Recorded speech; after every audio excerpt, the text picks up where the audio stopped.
Hey, this is Chuck from Aquatic Artist, and I am here at this amazing pond renovation that we've done, and we're finally getting to come back and see the finished product and take some great photography and footage. There's a lot of history on this project. My client that became a good friend hired me 25 years ago to originally build this backyard. It was just grass, and he hired me to put a pond in and work with the pool builder to set the pool elevation, and at the time we did all the pavers back when we used to do that kind of stuff. And it was the first time that the client had ever given me an opportunity to kind of build a whole backyard. And it came out great, and he was really happy. And the pond lasted for 25 years, and it ran great. So he called me up about a year or two ago, and he said, Chuck, I want to redo the whole space. So we were blessed to have the second opportunity, 25 years later, a little bit older, a little bit wiser, to kind of redo the entire space. So I'm going to show you guys this whole project, so stay tuned for some of the cool details in what we did in this amazing space. Yeah, so one of the first things we did in the redesign of this pond renovation is we made the pond much bigger, like 50–60% bigger, deeper, and longer, right? So the surface of the pond is much larger, and we also rebuilt the waterfalls, much more larger, dramatic waterfalls, a two-tiered water feature there, and then another waterfall over there that's very wide and dramatic, but it also has a side waterfall that kind of faces the river, so when you're going by on the boat, you can kind of see it more. In addition, which was very important, is the customer wanted to have a spot for the Blessed Mother, so we kind of created a little grotto for her to sit in so she's safe and out of the weather. We also incorporated some of these really cool accent boulders that we cut the decking around, and these viewing rocks where you can walk up and feed the fish. So it's super cool. When the customer walks up, the fish come up like they're ready to get fed, right? So that's a great spot where he feeds them. Another accent rock we did here, kind of like the idea of almost like a glacier coming out of the water, like an iceberg. We put that in the middle to kind of break up the water surface. You know what I mean? So when we first started designing this space, the idea was that we were going to have rocks in this area, right across here. We were going to have big flat rocks that were going to butt up to the pool coping, and we were actually going to have rocks that go over as the pool coping, okay? And the rocks were going to cantilever out over the pond, like big flat kind of boulders, right? So as the project evolved, we decided, you know what, let's do the coping in a little bit more of a clean material, because you sort of got this cleaner, little more cleaner formal area over here, and you had a supernatural area over here. The idea is, how do you kind of transition between the two? So we decided on doing a travertine templated coping, real nice coping here, and then the idea of using like an ipe wood came up. I said, why don't we try like an ipe, right? So as you can see, we did an ipe Brazilian hardwood here that butts right into the coping, and then it cantilevers out over top of the pond, so you don't even see the edge of the pond, right? And then we just did a box. This is a skimmer box, right? So we created a ipe box to kind of cover it, so it all kind of blends in. In addition, the customer has grandkids they wanted to keep safe, so we did this contemporary railing with the same ipe as the decking, so it all kind of blends together. And then the client had an amazing idea, which I didn't even think of. And sometimes your best ideas come from your clients. They'll have an idea, and you might have to take that idea, and you might have to throw it in a pot and put some salt on it and some pepper on it and mix it up with some olive oil, and it might come out a little different, but a lot of times the original idea is from the client. So always listen to your clients with feedback. And if it's a bad idea, you gotta tell them it's a bad idea. But if it's got some potential, you gotta give it some love and see what it can turn into. And in this case, it turned into a lot. And that is a bridge, right? So the idea was, what if we did a bridge going out to the river and then cantilevered the deck over the river? And I said, that's a cool idea, but we gotta figure out the curves and the lines, right? So we were able to create this amazing radius into this bridge, this radius curved bridge that goes over the pond and then opens out and cantilevers over the river. So the fact that it kind of tightens up and opens out, super cool detail, and the way it opens out and then squares up over the river gives the client some space to kind of hang out with some chairs and enjoy the river, and also enjoy the waterfall, because you can see the waterfall from this little sitting area. So this is probably my favorite detail of the whole project, the way that this bridge came out. And the fish can swim underneath it. The fish are all in here, so they kind of have some activity.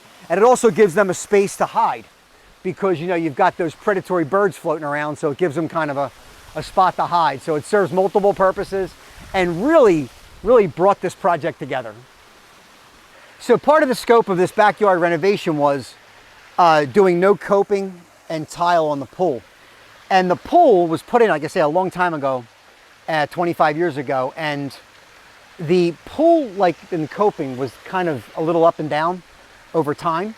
So one of the things we decided to do was bring a fiberglass guy in and re-fiberglass the entire perimeter of the pool and make it perfect all the way around. And that brought the level up a little bit.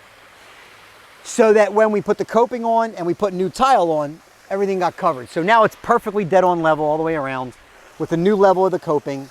And then the client wanted to keep the pond level almost at the same level as the pool, which I said is a great idea. So we ended up bringing the pond level up.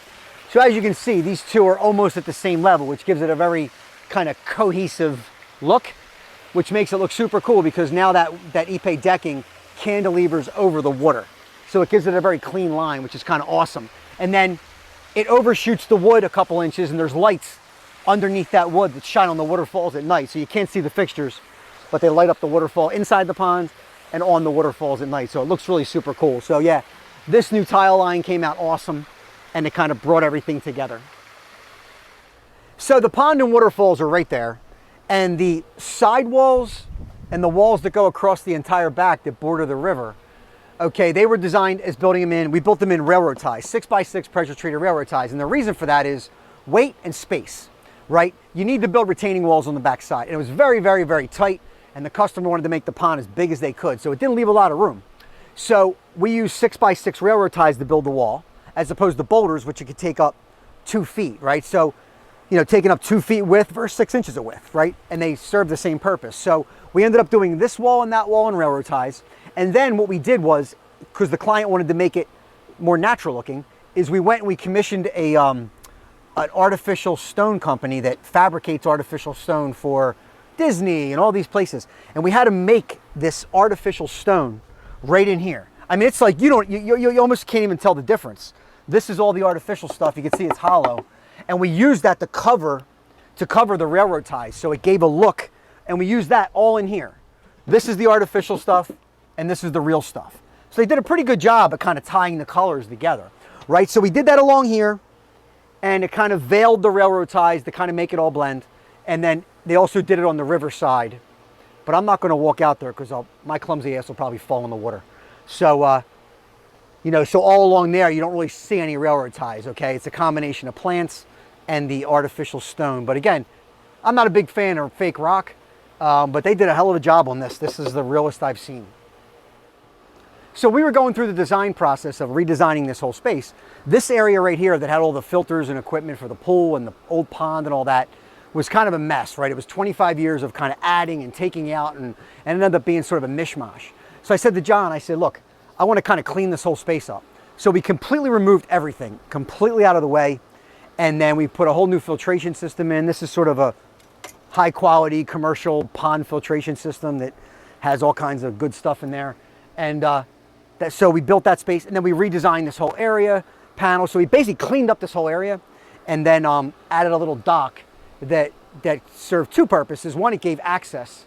There's a little 1-foot dock that goes around the back. So it gave access to there, and it also created a nice access to this area. Now it's nice and cleaned up. We got a wall here for all the equipment, and it looks good and clean. And it's kind of hidden by the fence. So it worked out really well. Everything fit really nicely. So building this project was challenging, but one of the biggest challenges we had was access into the yard, right? Got this beautiful property, got a pool there, you know, a gazebo there, river there, beach there. Unless you got a helicopter, there's not a lot of ways to get into this yard. A barge on the water.